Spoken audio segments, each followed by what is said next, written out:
नमस्कार दोस्तों, स्वागत है आपका में और आपके साथ हमेशा की तरह मैं हूं आशिमा त्यागी। दोस्तों, आज भारत में टीवी न्यूज देखना कई बार ऐसा लगता है जैसे आप कोई युद्ध आधारित फिल्म या वीडियो गेम देख रहे हो। स्क्रीन पर लाल रंग की ब्रेकिंग पट्टियां, बैकग्राउंड में बजते सायरन, एंकर की तेज आवाज और हर खबर को महायुद्ध या कयामत की तरह पेश करने की कोशिश। लेकिन अब इसी तमाशे पर सरकार को भी लगाम लगानी पड़ी है। सूचना एवं प्रसारण मंत्रालय ने एक बड़ा फैसला लिया है और इस फैसले को लेते हुए न्यूज चैनल्स की टीआरपी रेटिंग्स को 4 हफ्तों के लिए या अगली सूचना तक सस्पेंड करने का आदेश दिया है। यह कदम अगर हम देखें तो ये अचानक नहीं आया है, बल्कि पिछले कुछ समय से जिस तरह टीवी चैनल्स ने ईरान इजराइल युद्ध को एक सनसनीखेज तरीके से दिखाया है, फर्जी खबरें चलाई हैं और स्टूडियो को युद्ध के मैदान में तब्दील कर दिया है, वो उसी का नतीजा है। तो दोस्तों, ये आज की चर्चा बेहद महत्वपूर्ण है और महत्वपूर्ण इसलिए क्योंकि जब कोई खबर आप तक पहुंचती है, कोई जानकारी आप तक पहुंचती है, तो वो ठीक ढंग से एक सच्चाई के साथ पहुंचनी चाहिए।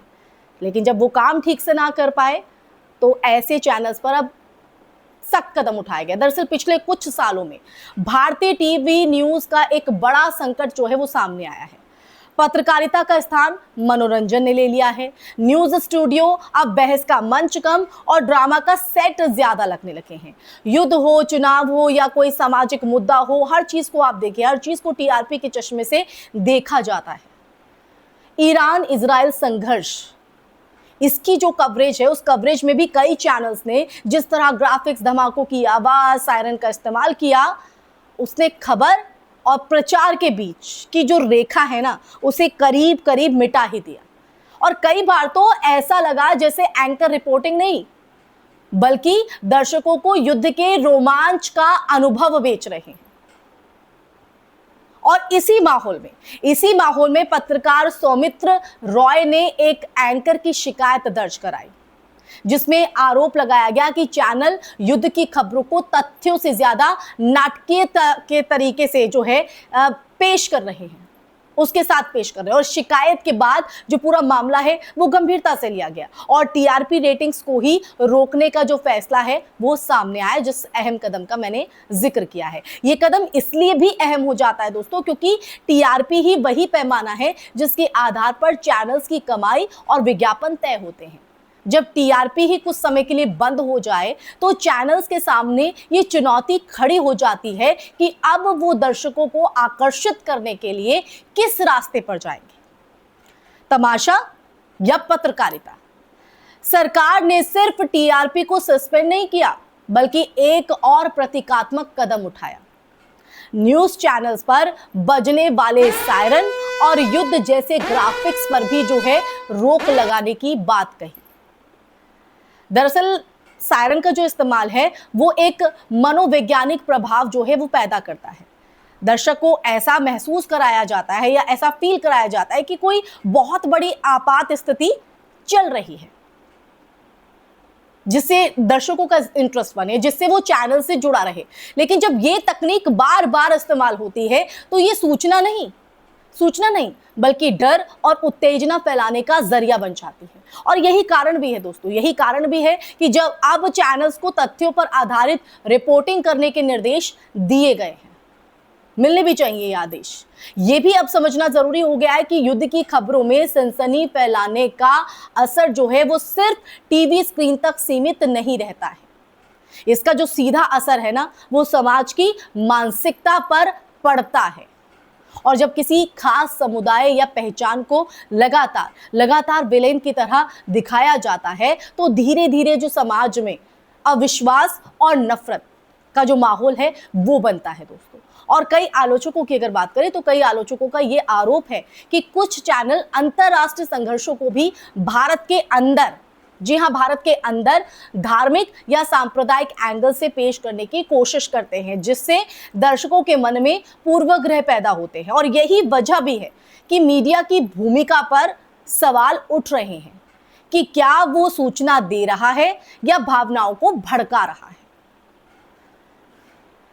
भारतीय मीडिया की अगर बात करें तो भारतीय मीडिया के इतिहास को अगर देखा जाए ना दोस्तों, तो एक समय ऐसा भी था जब टीवी पत्रकारिता का मतलब था ग्राउंड रिपोर्टिंग, तथ्य और संतुलित विश्लेषण। लेकिन पिछले दशक में टीवी न्यूज का बड़ा हिस्सा बहस और चीख चिल्लाहट के फॉर्मेट में बदल गया है। स्टूडियो में जो बैठे लोग हैं वो युद्ध और राजनीति पर ऐसे बहस करते हैं, ऐसी डिबेट करते हैं जैसे वो खुद घटनास्थल पर मौजूद हो। अब नतीजा ये हुआ कि असली जो पत्रकारिता है वो जमीन पर जाकर रिपोर्टिंग करना, दस्तावेजों की जांच करना और सत्ता से सवाल पूछना धीरे धीरे कम होती चली गई। टीआरपी सस्पेंड करने का फैसला इस पूरे सिस्टम पर एक तरह का ब्रेक लगाने की कोशिश माना जा सकता है। हालांकि यह भी सच है कि सिर्फ एक प्रशासनिक आदेश से मीडिया का चरित्र पूरी तरह नहीं बदल जाएगा, और असली बदलाव तब आएगा जब दर्शक खुद तय करेंगे कि वो किस तरह की पत्रकारिता देखना चाहते हैं। अगर लोग सनसनी से भरी पत्रकारिता या खबरों को ही पसंद करते हैं या करते रहेंगे तो चैनल वही दिखाते रहेंगे। तो इसलिए हमें भी इनिशिएटिव लेना होगा, क्योंकि अंततः मीडिया भी उसी बाजार का हिस्सा है जहां दर्शक ही सबसे बड़ा ग्राहक होता है। इस पूरे घटनाक्रम ने एक बार फिर ये बहस छेड़ दी है दोस्तों कि पत्रकारिता का मूल उद्देश्य क्या होना चाहिए, सूचना देना या उत्तेजना पैदा करना।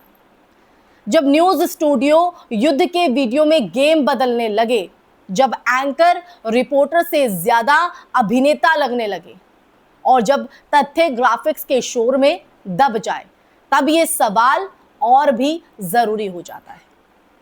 और शायद ये फैसला भारतीय मीडिया के लिए एक चेतावनी है, ये याद दिलाने के लिए कोशिश की खबरें कि सिर्फ स्क्रीन पर चमकने वाली हेडलाइन नहीं होती, बल्कि वो समाज की सोच और दिशा को भी प्रभावित करती है।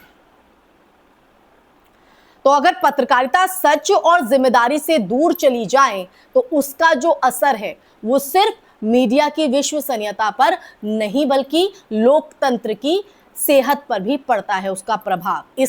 इसलिए ये वक्त सिर्फ चैनलों के लिए नहीं बल्कि दर्शकों के लिए भी आत्ममंथन का है, यानी आपके और हमारे लिए भी आत्ममंथन का है कि वो किस तरह की खबरें देखना और स्वीकार करना चाहते हैं, किस तरह का सच समझना चाहते हैं।